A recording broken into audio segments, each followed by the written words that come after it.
Good evening. I am the Trouble Zone, as you are well aware. Many people have asked me, with the nature of my show, why I have not discussed the Penn State situation yet, despite the fact that the Pigeon Toe is an NFL blog, but I do tend to stray from that from time to time with Major League Baseball and the NCAA. The reason being is that I thought that it deserved a lot deeper look, and it will here tonight in this special edition of the RedZone Blitz. I have gone to the liberty of getting commentary from Pigeon Toe editor Carlos Sandoval, also Pigeon Toe contributor Josh Wack.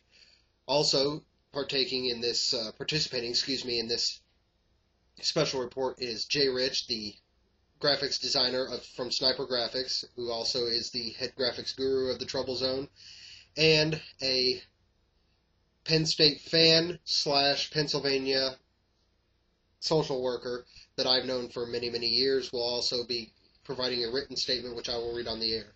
I find it appropriate that I start this out with a timeline of what has happened, starting from literally the very beginning. January 26th, 1944, Gerald Sandusky is born in Washington, Pennsylvania. From 1963 to 1965, he plays defensive end for Penn State. Joe Paterno is an assistant coach during those years. In 1966, he served as a graduate assistant on Penn State's football staff in Paterno's first year as head coach. 1967, he serves as an assistant coach at a Division III school in Huntington, Pennsylvania. I'm not even going to try to pronounce the name of the college because I'm not good at pronouncing things. 1968, Sandusky becomes an assistant coach at Boston University. In 1969, he rejoins Penn State as a defensive line coach. The Nittany Lions post their second consecutive perfect season and defeat Mizzou for the Orange Bowl. 1970, he becomes the linebackers coach and begins to build PSU's reputation as Linebacker U. In 1973, Penn State would record their third perfect season under Joe Paterno, but the Nittany Lions have yet to win a national championship. In 1977, Sandusky is promoted to defensive coordinator. This is also the year he founds the Second Mile, a charity for at-risk children in State College, Pennsylvania. The charity will eventually serve youths across the state. In January 1983, the AP selects Penn State as the 1982 national champion. January 1987, the AP selects Penn State as the 1986 national champion, the Nittany Lions' second championship with Paterno as head coach and Sandusky as defensive coordinator. 1994, Sandusky meets victim number 7 through the Second Mile. Sandusky allegedly touched victim 7 in a manner that made the boy uncomfortable, and both Sandusky and Sandusky's wife attempted to contact victim 7 in the weeks leading up to his grand jury appearance. 94-95, Sandusky meets victim 6 through the Second Mile. January 1st, 95, Penn State finishes their 6th perfect season under Joe Paterno by beating Oregon in the Rose Bowl. 95-96, Sandusky meets victim number 5 through the Second Mile. Victim 5 has limited contact with Sandusky after he spurned the coach's advances. 96-97, Sandusky singles out victim 4, who is also a participant in the Second Mile. Victim 4 is subject to repeated episodes of abuse over a period of several years. January 1998, victim 4 travels as a member of Sandusky's party to the Outback Bowl. He shares accommodations with Sandusky and frequently spends the night with Sandusky outside of the bowl game. 1998, victim 6 showers with Sandusky. The victim's mother becomes suspicious and calls university police, who open an investigation. May 13th, 1998, Detective Ralph Ralston and Detective Ronald Schreffler eavesdrop on a meeting between Sandusky and the victim's mother at her home. May 19th, 1998, Detectives Ralston and Schreffler eavesdrop on a second meeting. At some point during these meetings, Ralston and Schreffler heard Sandusky admit to touching victim 6 inappropriately. Sandusky reportedly ends the conversation by saying, "I wish I were dead." June 1st, 1998, Detective Schreffler and Jerry Loro of the Pennsylvania Department of Public Welfare interview Jerry Sandusky. A report is submitted to Cinder County District Attorney Ray Grykar, who decides against filing charges. I wonder how many football tickets he got out of that. January 99, victim 4 travels to the Alamo Bowl as a member of Sandusky's party. The victim begins to pull away from Sandusky's advantage, but Sandusky threatens to send him home. May 99, Joe Paterno tells Sandusky that Sandusky will not be the next Penn State head football coach. Sandusky voices his displeasure to victim 4, and he retires shortly afterward. 2000, Sandusky meets victim 3 through the second mile. Kind of a pattern developing here. Sandusky allegedly showers and has sleepovers with victim 3. Fall of 2000, a janitor named James Calhoun witnesses Sandusky performing oral sex on victim number 8 in Penn State showers. Calhoun reports the incident to his superior, Ray Witherite, but police are never called. 2001, Sandusky's autobiography, Touched, the Jerry Sandusky Story, is published. Well, that's an appropriate title. March 1st, 2002, graduate assistant Mike McCreary witnesses Sandusky anally raping victim 2 in Penn State showers. March 2nd, 2002, McCreary reports the incident to head coach Joe Paterno. March 3rd, 2002, Joe Paterno meets with athletic director Tim Curley and vice president Gary Schultz.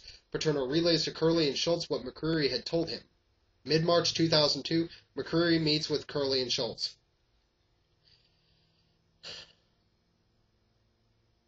You'll hear me pause quite a bit in this because even though this is the 5,000th time I've read this timeline, it still is kind of just outlandish to me.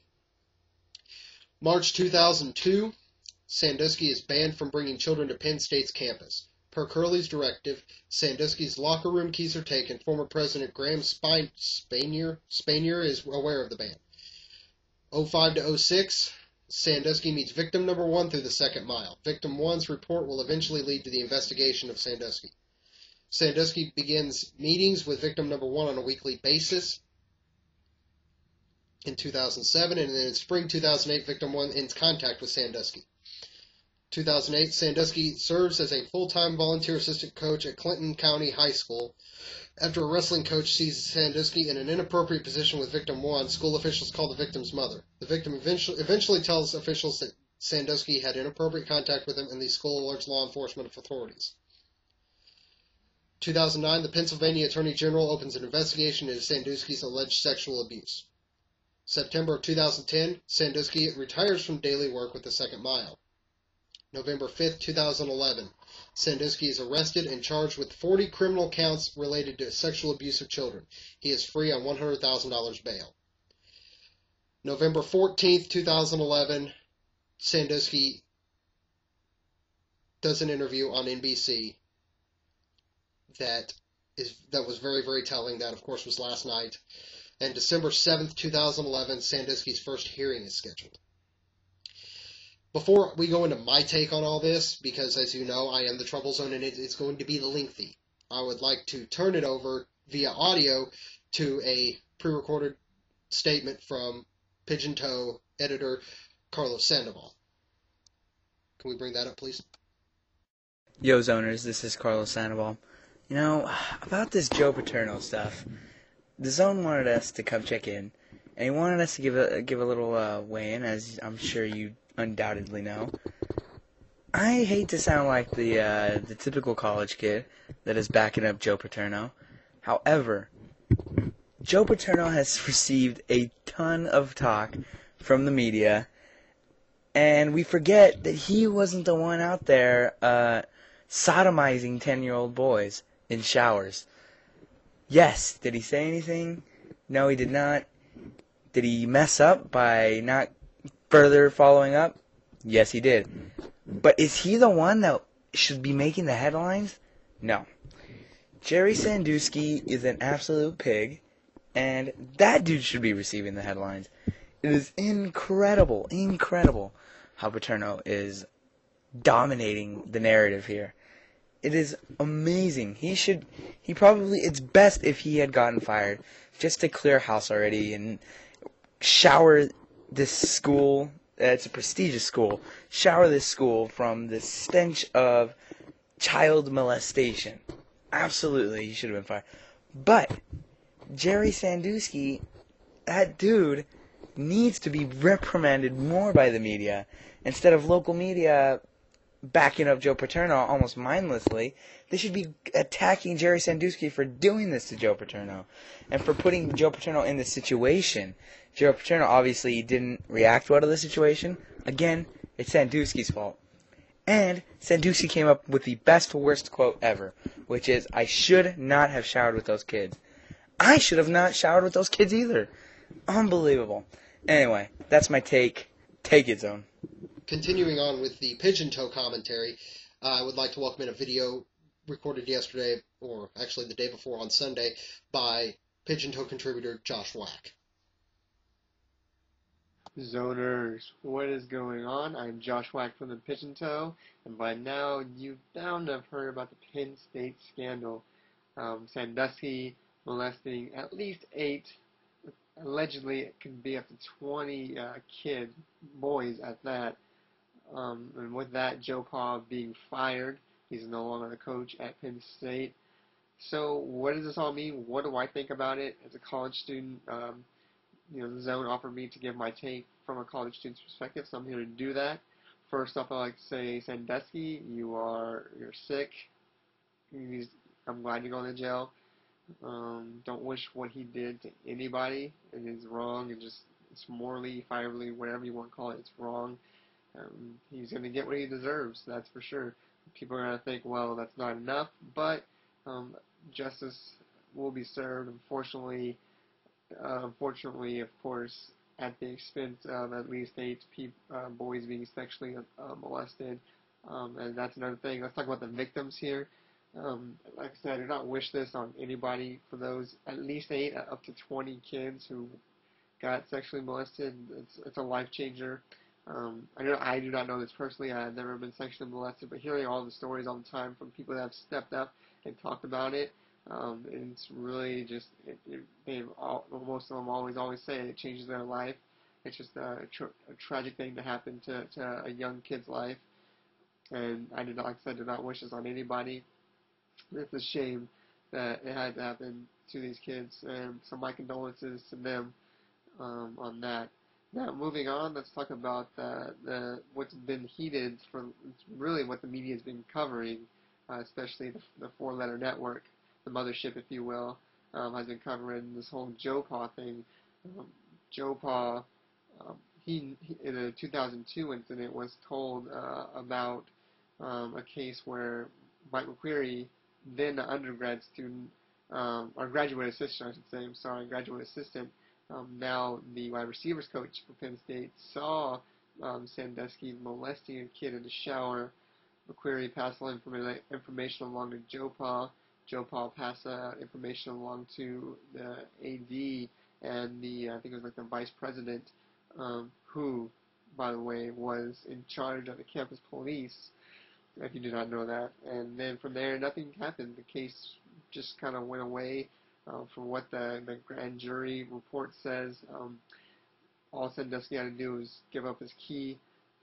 There's a lot of misinformation of how much McQuarrie told Joe Pa and how much Joe Pa told the other two. And so, of course, there's a lot of hate going to Joe Pa. Oh, did he do enough? Why didn't he call the police? First thing he should have done was call the police, this and that. And so, there's a lot of hate going to Joe Pa.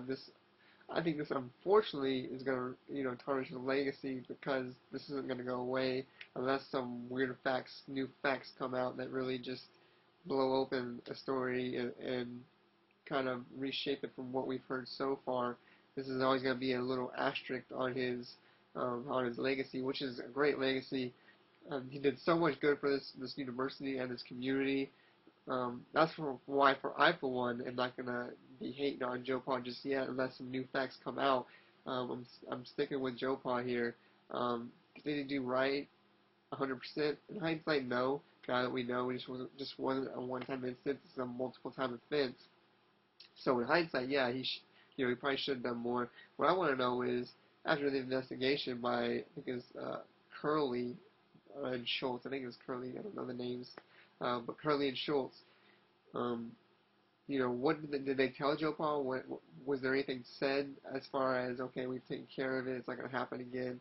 How much did Joe Paul know fully? What did McQuarrie tell him? There have been conflicting stories as to from what McQuarrie said he told Joe Paul to what Joe Paul said McQuarrie told him.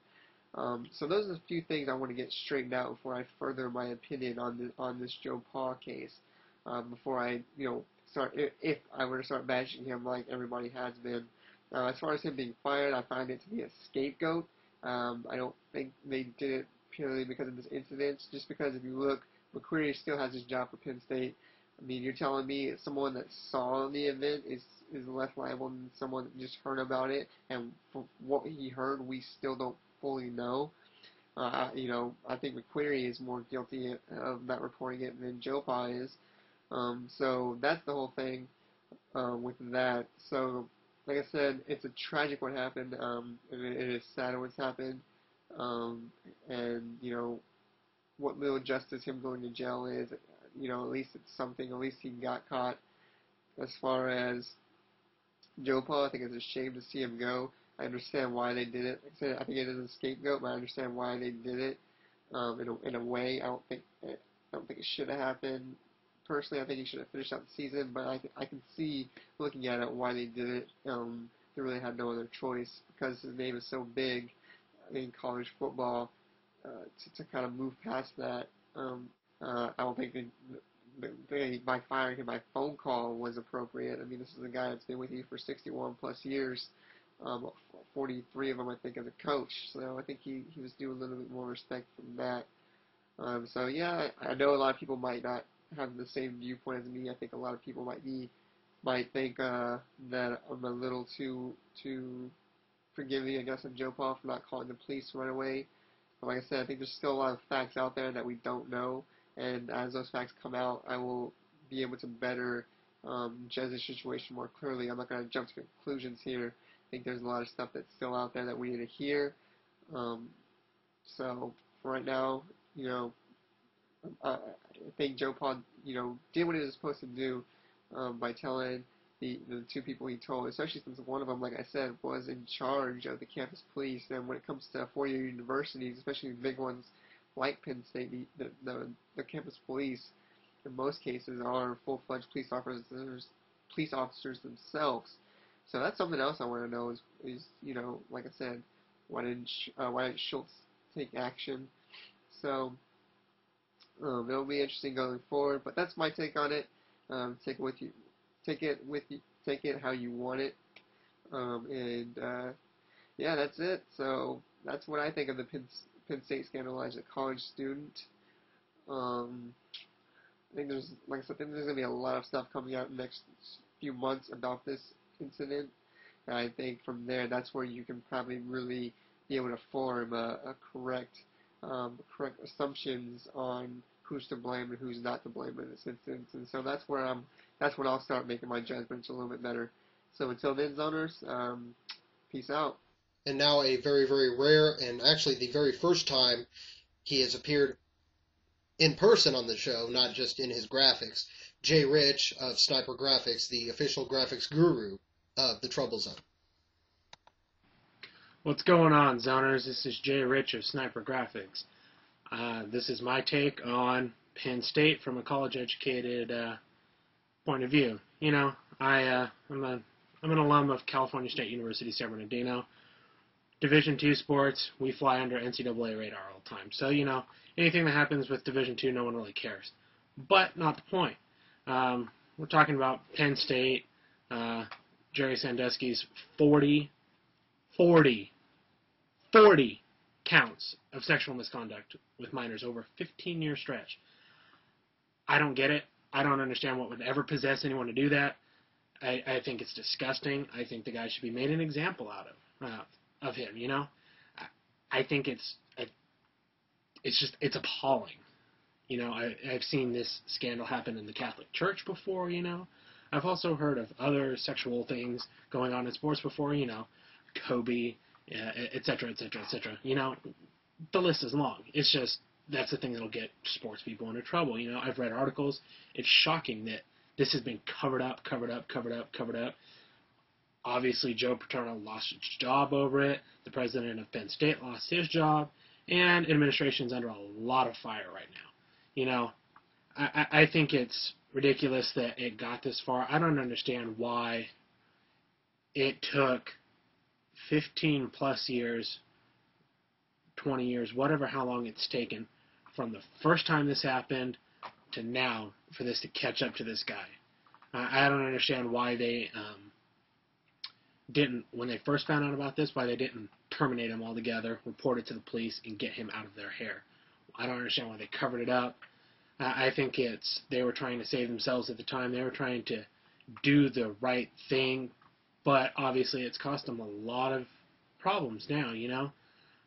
I don't understand how anyone could knowingly hide something like this. You try to make your school look to be a great place to go, a great place to play sports, whatever. When you have a coach that's doing something like this is ridiculous. I think anyone that was involved, they need to be made an example out of. I think personally, you know, there's a lot that could be said about what happened. Penn State is now trying to do corrective action. I can appreciate that, but they shouldn't have to pick up this fodder from something that shouldn't have escalated like this in the first place. Someone should have dealt with it first time it happened, and it should have been done with. And that should have been the end of it. So, you know, legends are tainted. Schools' reputations are ruined. It's going to take a long time for Penn State to get any sort of good rep after something like this. I feel bad for the parents. I feel really bad for the victims, you know. Some of them, it's taken them 20 years to talk about this, you know. It's hard, but I don't understand why this happened 40 plus times. I don't understand why Penn State now has to do damage control over something stupid that shouldn't have ever gotten this far, you know. But, you know, everyone obviously makes mistakes, and I hope for the sake of Penn State fans, Penn State students, especially Penn State students, because now they get a bad rap because of something that happened that they had nothing to do with. They just went to school there. And Penn State faculty, Penn State staff, and Penn State administration, whoever's not involved in it, you know, anyone that has to take the backfire. I hope that they're able to overcome this, and those that perpetrated these acts, they get theirs, you know? That's just my thoughts. And it's back to the zone. Now, a man that I consider a fairly good friend that I have known over the internet for many, many years is a social worker in the state of Pennsylvania. His name is J.D. Miller. This is a written statement that he provided me with today, both as a fan of Penn State and as a social worker in the state of Pennsylvania. Quote, "As a fan of the football team, it is really disappointing. It really is disappointing to see Joe Pa go out like this, but the allegations of sexual abuse really doesn't have anything to do with the players on the team. I hope they get to a bowl game because they were playing because they were playing enough to get there before any of this came about.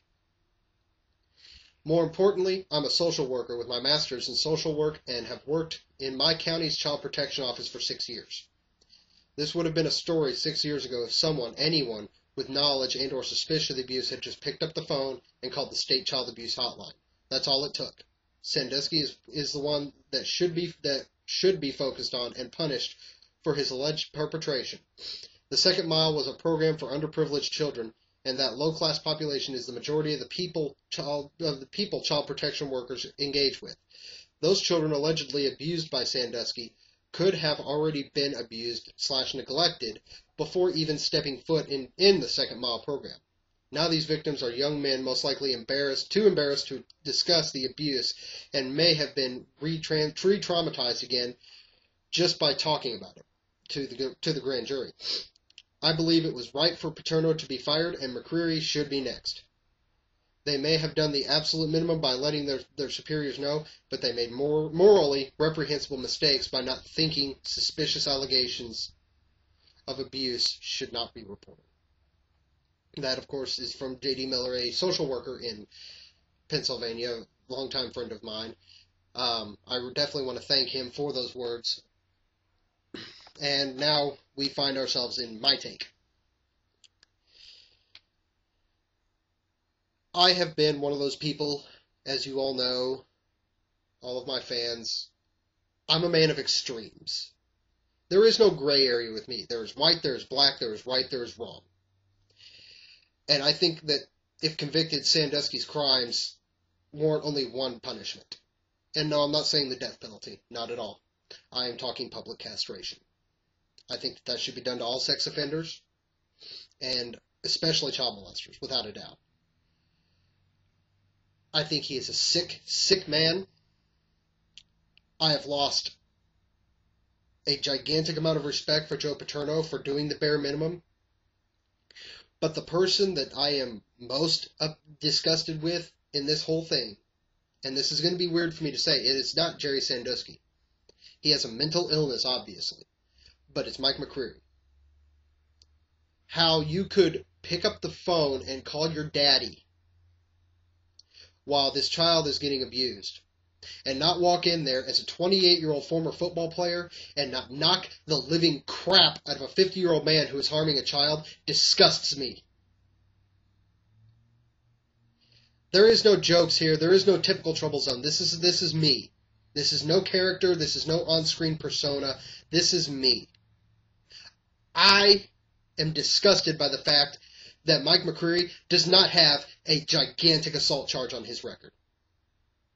Because I would be wearing that particular assault charge as a badge of honor. Mike McCreary, you disgust me. And maybe once your testicles drop, maybe you can stand trial for your lack of action in this. In the end, I wholeheartedly believe that the Pennsylvania state government can have absolutely nothing to do with this investigation. This must be done on the federal level. Must be an FBI investigation, not a state police investigation, because this is a state institution that has been guilty of a cover-up for decades. The state government is going to go out of its way to try and cover it up again and try to say, oh, well, we got everybody. No. This needs to be taken to the federal level, and the federal government needs to step up and take care of this. Jason Whitlock said it, and I wholeheartedly agree. The thing that pisses me off the most about all of this, and you all know I don't use that language very often on my show, is the fact we don't even know who these children are because none of these pieces of garbage had any thought in their mind of finding out who this child was. Now this now young adult who's scarred for life because nobody cared enough to find out who this kid was and get him the help he needed to recover from this brutal sexual... I don't have children. I don't want children. I'm not a kid person. But, that being said, I think that children are a precious thing that should be protected. And the fact that everybody on the list failed from top to bottom at Penn State to protect that child and find out who he was so they could get him the help he needed disgusts me. That is why this is called Fall from Grace. This show is referred to by me as the Fall from Grace special.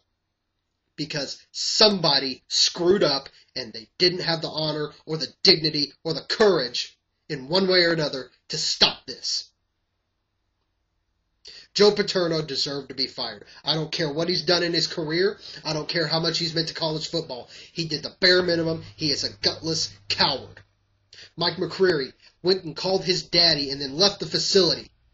And yeah, he's coming out now and saying, well, we did inform the police. Yeah, well, you didn't do anything physically to stop it.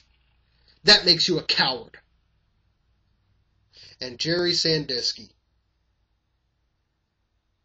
I hope, beyond hope, that if you are guilty of these crimes and you are indicted, that there is a special, special place in hell they call prison where you're going to feel the exact same thing your victims did on a daily basis. We all know it happens in prisons. Don't buy the crap that the federal government or the state governments feed you. The prisons, it happens. And I hope it happens to you, Jerry Sandusky. If you are guilty of these crimes, I hope it happens to you over and over and over again. Very seldom do I do a show like this. But when it comes down to it, this was enough garbage that the Pigeon Toe, despite the fact we are not an NCAA blog, we very seldom, aside from my Zone-tacular, my 2 Zone-taculars every year, one at the beginning of the season and one right before the national championship game, we are an NFL blog. I may handle some MLB, I may handle some NHL, but primarily we work the NFL. But this was so disgusting that the Pigeon Toe had to be heard. And I thank you for watching. I am the Trouble Zone. I will see you at my regularly scheduled time Saturday at noon right here in the Midwest, 1 on the East Coast, and 10 back in the West. Zone out.